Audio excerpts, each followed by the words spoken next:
What's up YouTube, it's Ryan from AnnihilatorMTG here, and I'm back again with some more Modern. This week, we're going to be continuing the backlog of user-requested decks with a special one. The deck in question is Glimpse Cascade. Boring deck name aside, this build is kind of insane. I've played against it a few times, but honestly I don't really know enough about it to actually tell if it's a good deck or not, so I guess we're going to have to find out. As with most Cascade decks, the two most important cards are going to be Shardless Agent and Violent Outburst, but instead of playing something like Crashing Footfalls or Living End, we're running Glimpse of Tomorrow. This card is a wild one. Upon resolution, we shuffle all of our permanents into the deck, then reveal cards from the top equal to that number of permanents. From there, any permanent within that pool of cards simultaneously enters the battlefield, creating quite the chaotic board state. If nothing else, this card is crazy fun. I know a lot of people dislike Cascade, specifically with how it interacts with suspend cards, but good lord, this one will make you a believer. So the next question is undoubtedly going to be, how can we maximize this effect to its fullest extent? Simple, we run a mix of cards that give us quote-unquote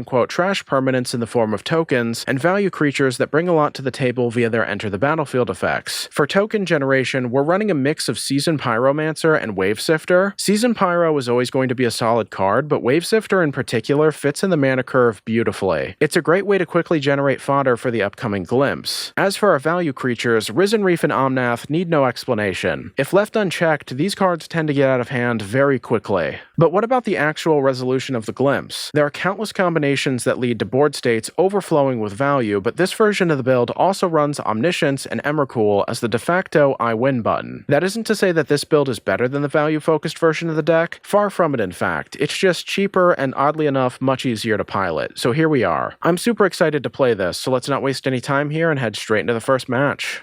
Alrighty, looks like we found our opponent. Best of luck to you, my friend, and this hand seems fine. We'll keep. They get things started with a Misty Rainforest and nothing else. We draw Wooded Foothills. Let's start things off with a garden. In response to the trigger, they crack their fetch for an island. Then they cast a Thought Scour. That nets us a token. Playing against Blue-Red Murktide or Blue Moon isn't ideal, but we'll try to make it work. They play a Sulphur Falls, then cast a Consider. No idea why they did that at sorcery speed, but that's fine. Drawing an Emrakul, not super thrilled with that one. Either way, let's play and crack our Misty for a breeding pool. Then we'll evoke the Sifter, getting us 2 tokens. This might be a tall order, but now we have to dodge both a Blood Moon and sequence around their counters. Here comes Sulphur Falls number 2. Oh wow, and they cast a Brawl. Depending on what they have, we might just be dead. They start off with a Pyretic Ritual, make that 2, and another one, giving them 7 red mana total and a storm count of 4, after which they cast Empty the Warrens. Interesting. That'll generate 10 Goblin tokens. Geez, and they have the Past in Flames as well. Now we're going to see Pyretic Ritual 1, 2, and 3, back up to 7 mana. They flashback Empty the Warrens, this time generating a staggering 20 more Goblins. Now unfortunately, the only way I see us getting out of this one is with a lot of luck. We draw a Glimpse, that ain't it. Let's play and crack our fetch for a mountain and cast Violent Outburst number 1, cascading into a Glimpse. That gets us a Sifter, Omnath, Shardless Agent, Risen Reef, and 2 lands. We'll stack the triggers accordingly and start resolving, drawing a Shardless Agent, Violent Outburst, and an Emrakul. Then we get some tokens, generate some mana, and draw land. This is a net positive in terms of permanent count, and since we have the mana generated from Omnath, we can just cast a Shardless Agent, cascading into a Glimpse, and we hit an Omniscience. Excellent. For the sake of resolving quickly, we'll target their Brawl and a Goblin, then we get our token. With the Omniscience, we'll hardcast the Emrakul, getting us another turn. Let's take it, drawing another Emrakul. We'll play a land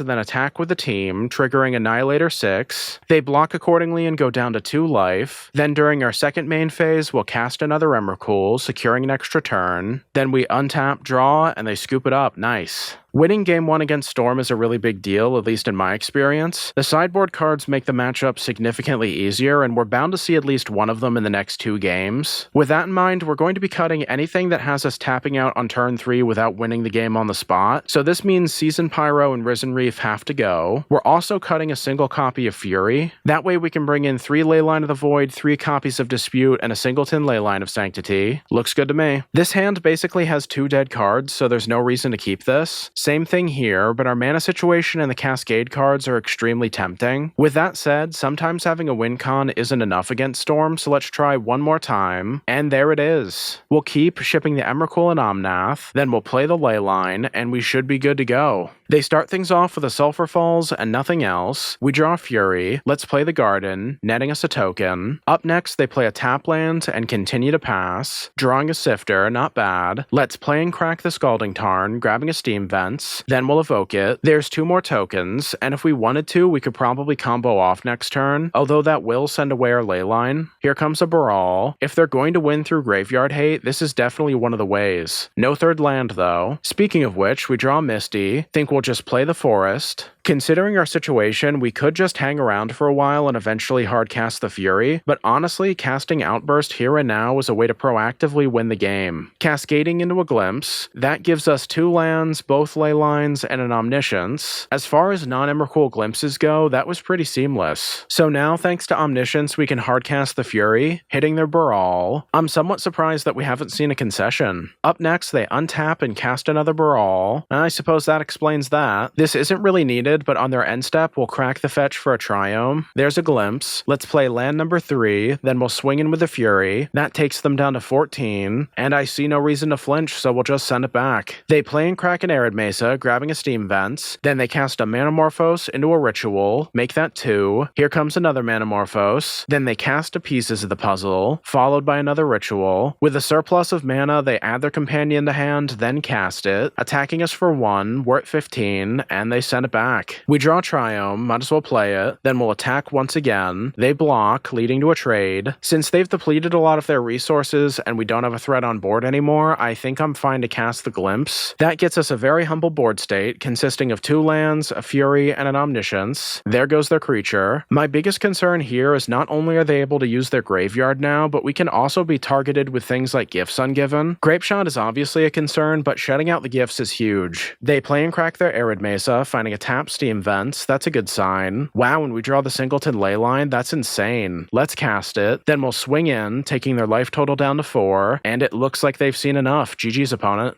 Alrighty, looks like we found our opponent. Best of luck to you, my friend. And this hand is just bad. Let's try it again. This is much better. We'll keep shipping a land. Let's get things started with the Wooded Foothills and see what they're playing. They play and crack a Flooded Strand for a Hallowed Fountain, choosing to do all of this at sorcery speed. During their end step, we'll crack our fetch for a Triome. We draw another one, might as well play it. I gotta be honest, these blue matchups are incredibly nerve-wracking with this deck. Oh wow, but they untap and pass straight through? No second land is really disappointing. We see another Shardless Agent. Unfortunately for them, even if they have free counterspells, it's getting to the point where we can win the value game if this keeps up. Either way, let's play and crack the Misty for a Stomping Ground. And you know what? I think that's what we're gonna do. We aren't guaranteed a good Glimpse with only 3 permanents on board, so this Risen Reef should get the job done. Drawing an Omnath. On our end step, they evoke a Solitude, exiling a Prismatic Ending to deal with our creature. Geez, and they missed a land again. There's an Outburst. Let's play and crack the fetch for a Sacred Foundry, then we'll cast Omnath, drawing a Sifter. You know there's a debate to be made about purposefully not casting any Cascade spells as to avoid them realizing that we're on combo and not value. We'll have to see though. Either way, they play and crack a Marsh Flats, finding themselves a Watery Grave, then casting an unmarked one, binning an Archon. That's our 4th Cascade spell.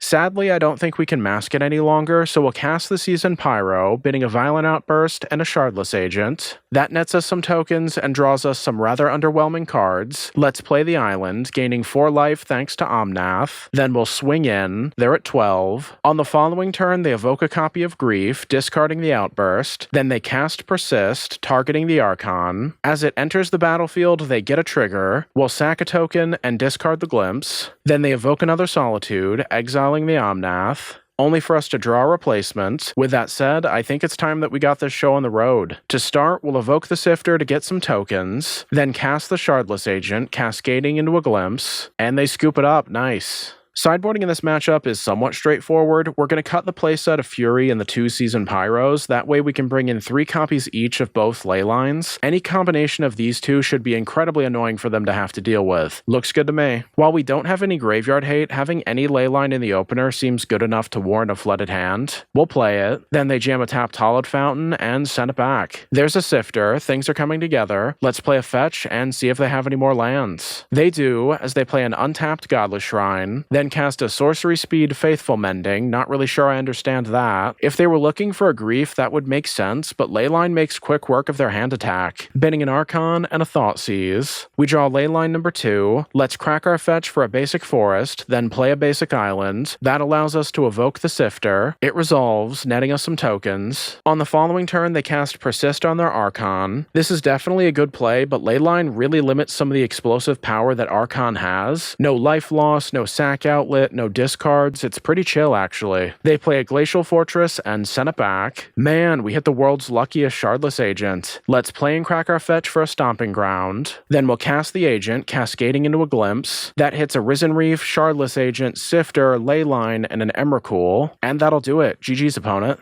Alrighty, looks like we found our opponent. Best of luck to you, my friend, and this hand looks good enough. Let's get things started with a Wooded Foothills and see what they got. They lead off with a Power Plant into a Chromatic Sphere. I'm not super experienced with this deck against Tron, but I'm inclined to believe that we need to play fast. During their end step, let's crack the fetch for a Triome. We draw another land, think we'll just play fetch number 2 and continue to wait. Before anything else, they crack their sphere for a green, followed by an Ancient Stirrings. There's a tower, then they cast a relic and send it back. We'll fetch once again for a Triome, drawing an Omnath. This hand is definitely leaning towards value instead of combo, so let's just play a land, then cast the Risen Reef. That gets us an island. While a turn 3 Karn would be backbreaking, I'm actually not that upset with how things are going. Either way, they cash in the relic by tapping their tower. That's a fantastic sign. Then they jam a Sanctum of Ugin and cast a tiny Walking Ballista, no doubt being leveraged as removal. Yes, indeed. We draw an Emrakul. Let's take the opportunity to cast an Omnath. That gets us a Shardless Agent. Then we'll play and crack the fetch for a basic, gaining some life and generating some mana. Alright, moment of truth. Let's cast the Shardless Agent, cascading into a Glimpse. We get 2 lands, a Sifter, an Omnath, and an Emrakul. And it looks like they've seen enough. Nice.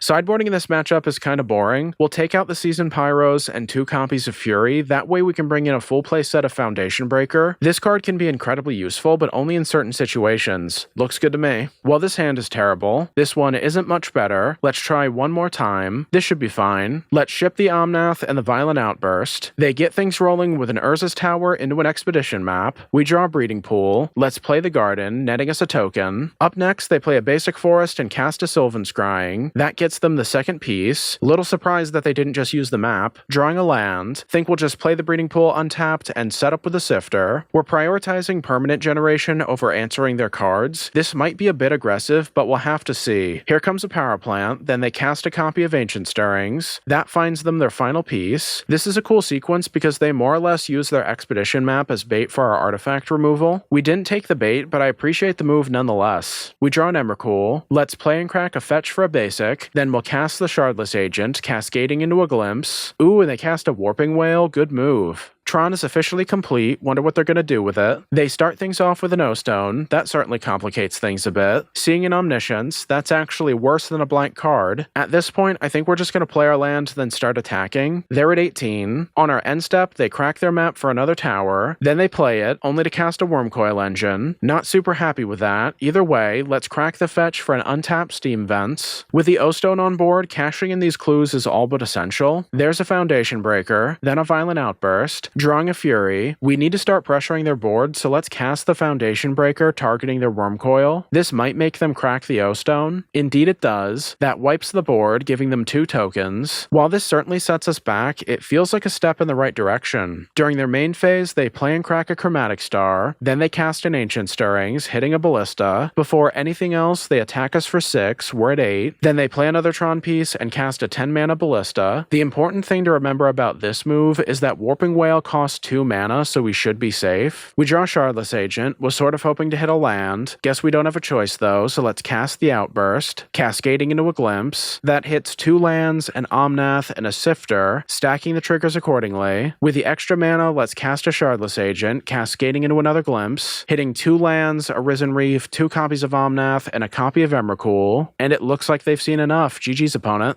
And there you have it. Glimpse Cascade is pure chaotic fun through and through. The fact that this deck can win at all with any level of regularity is a huge plus for the format. I remember playing against this a few times and thinking that it's unfair or whatever, but honestly I've changed my mind on that. It's clunky, but in a charming way. I'm super interested in trying a more value-focused version of the build, but again, those cards tend to be expensive and are probably better off being used in more competitively focused decks. Speaking of this build, I actually wanted to thank the user that suggested it, because for a little while I was in a bit of a Magic slump. It's not that I wasn't enjoying making videos, but some decks just felt like a slog to get through. Not this, it was absolutely nutty, and is the shot of adrenaline that I needed to feel fired up about Magic again. With that said, if any of you have any requests or suggestions for what I should play, by all means let me know. I unfortunately won't be able to fulfill them all, but if I feel confident that I can make an entertaining video about your favorite build, it'll definitely happen. If you enjoy my content, feel free to like, comment, subscribe, and hit the bell icon. Interaction on this video is incredibly important, and I want you all to know that your time and support means the world to me. As always, stay safe out there and have a good one.